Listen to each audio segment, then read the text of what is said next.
Assalamualaikum warahmatullahi wabarakatuh dan Selamat selamat siang semua. Kami di sini kelompok 4 dengan saya Irma Aisyah Putri, saya Trianto, dan saya Randy Nixon akan mempresentasikan hasil kelompok kami yakni budidaya ikan bawal. Nah, sebelum kita masuk bagaimana cara budidaya ikan bawal, kita harus tahu dulu apa sih ikan bawal. Nah, ikan bawal ini akan dijelaskan oleh teman kami yakni Randy Nixon. Kepada Randy Nixon kami persilahkan. Ikan bawal dengan nama latin Colosoma macropomum pada dasarnya berasal dari sungai Amazon Brazil yang memiliki bentuk tubuh mirip sekali dengan ikan piranha.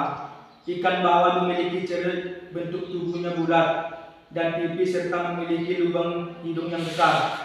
Warna kulitnya keperak-perakan dengan ujung sirip yang berwarna kuning. Ikan bawal termasuk jenis karnivora, sama halnya dengan piranha dan biasa hidup bergerombol dalam jumlah yang kecil.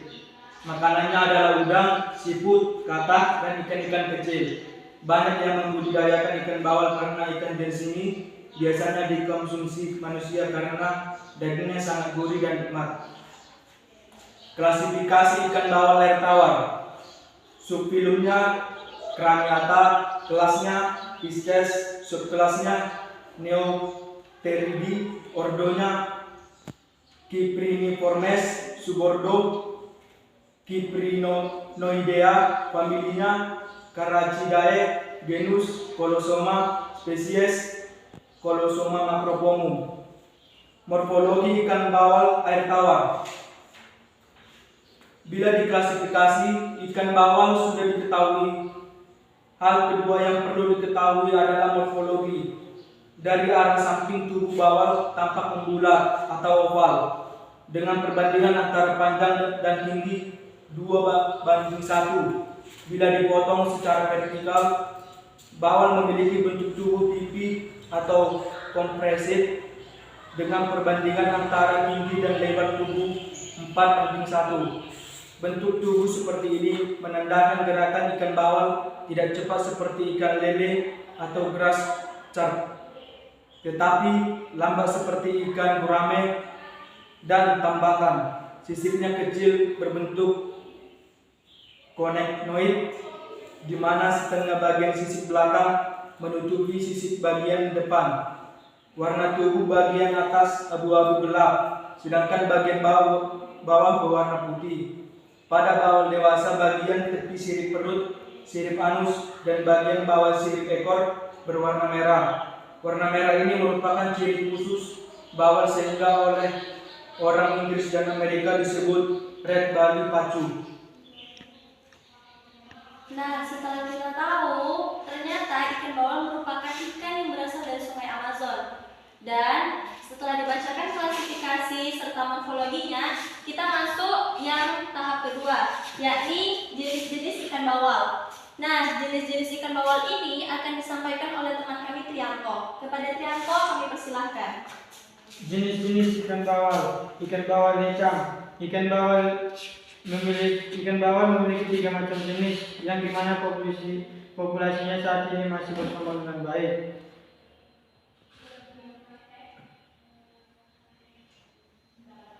Jenis ikan bawal lecang yang satu ini memiliki nilai ekonomi yang tinggi di masyarakat karena beberapa orang lebih memilih untuk mengonsumsi ikan bawal hitam karena mempunyai tubuh yang lebar. Nah, untuk mengetahuinya lebih jelas, ini merupakan contoh gambar dari ikan bawal hitam. Oke, masuk ke jenis yang kedua.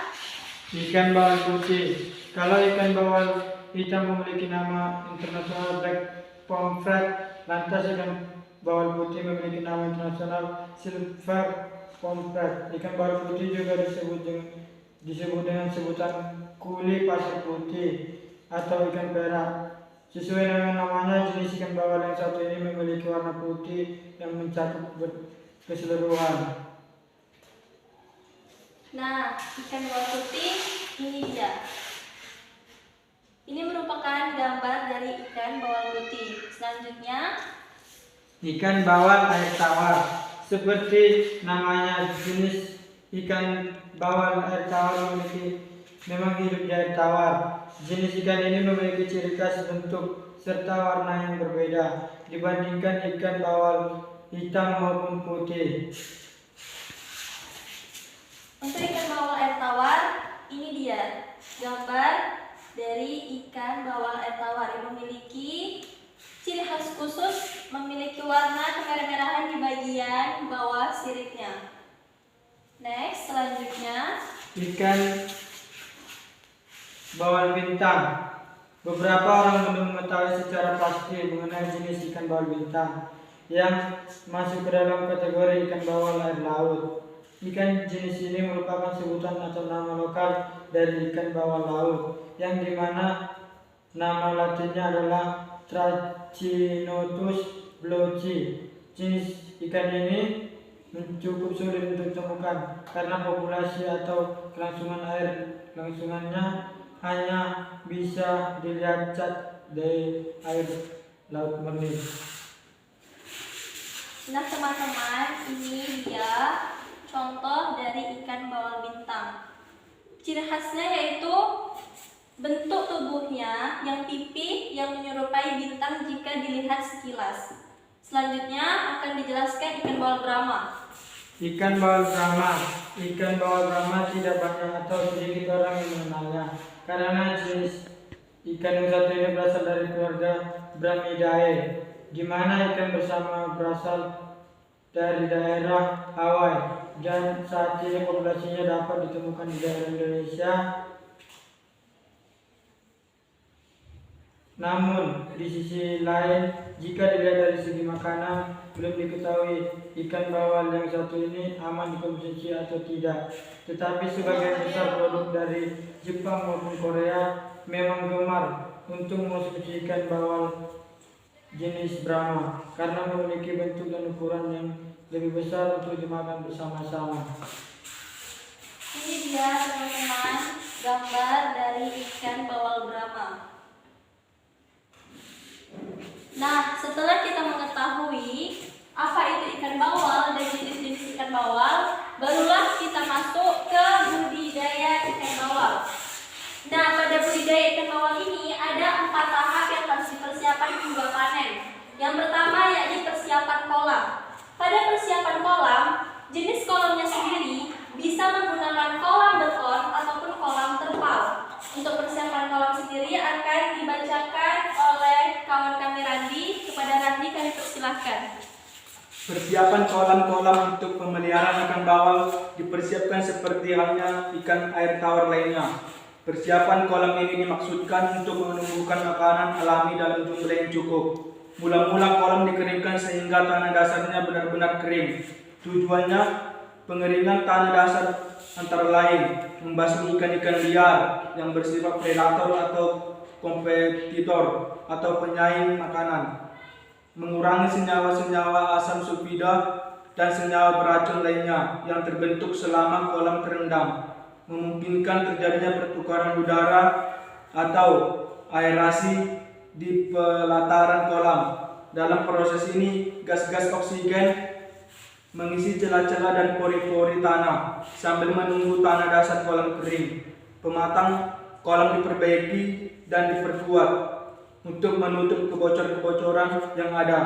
Setelah dasar kolam benar-benar kering dan dasar kolam perlu dikapur dengan kapur tohor maupun dolomit dengan dosis 25 kg per 100 maupun patogen yang masih tahan terhadap proses pengeringan. Setelah persiapan kolam, tahap selanjutnya yakni penebaran benih ikan. Pada benih ikan bawal sendiri, umur ikan di antara 10 sampai 20 hari dari menetasnya telur itu sudah dapat ditebarkan ke kolam budidaya. Nah, ini merupakan bentuk atau gambaran dari benih ikan yang berumur 10 hari dengan panjang tubuhnya 1,5 cm. Dan yang kedua ini merupakan umur ikan bawal 20 hari yang panjang ikannya kurang lebih 2 cm. Nah, selanjutnya yakni pemberian pangan, dan perawatan. Untuk pemberian pangan sendiri, itu diberikan biasanya 2-3 kali dalam sehari. Dan untuk perawatannya seperti biasa, yakni para pembudidaya harus menjaga aliran air tiap harinya sehingga air tetap menjalankan siklus airnya dengan baik. Nah, selanjutnya yakni panen. Untuk panennya sendiri akan dibacakan oleh teman kami Trianto. Panen dapat dilakukan setelah ikan bawal dipelihara 4-6 bulan. Waktu tersebut ikan bawal telah mencapai ukuran kurang lebih 500 gram per ekor dengan kepadatan 4 ekor per meter kuadrat. Biasanya alat yang digunakan berupa waring bermata lebar. Ikan bawal hasil pemanenan sebaiknya penampungannya dilakukan di tempat yang luas dan keadaan airnya selalu mengalir. Ini dia gambaran di saat panen dilakukan. Panen dilakukan setelah 4 atau 6 bulan pembudidayaan. Ini dia hasilnya. Nah, setelah itu kita masuk ke beberapa manfaat ikan bawal.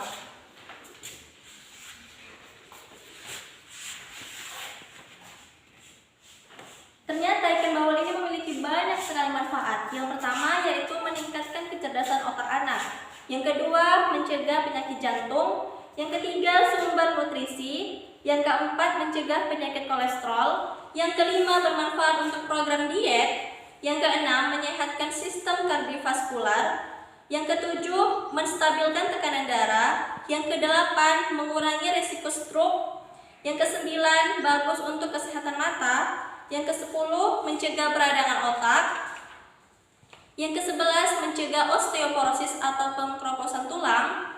Yang ke-12, mencegah penuaan dini. Yang ke-14, mencegah demensia. Yang ke-15, mencegah diabetes. Yang ke-16, kesehatan kandungan. Dan yang terakhir, mengurangi risiko kanker. Nah, itulah beberapa manfaat dari ikan bawal. Ternyata banyak sekali, bukan? Nah, cukup sekian presentasi yang dapat kami sampaikan. Kurang dan lebih kami mohon maaf. Assalamualaikum warahmatullahi wabarakatuh. Dan selamat siang semua.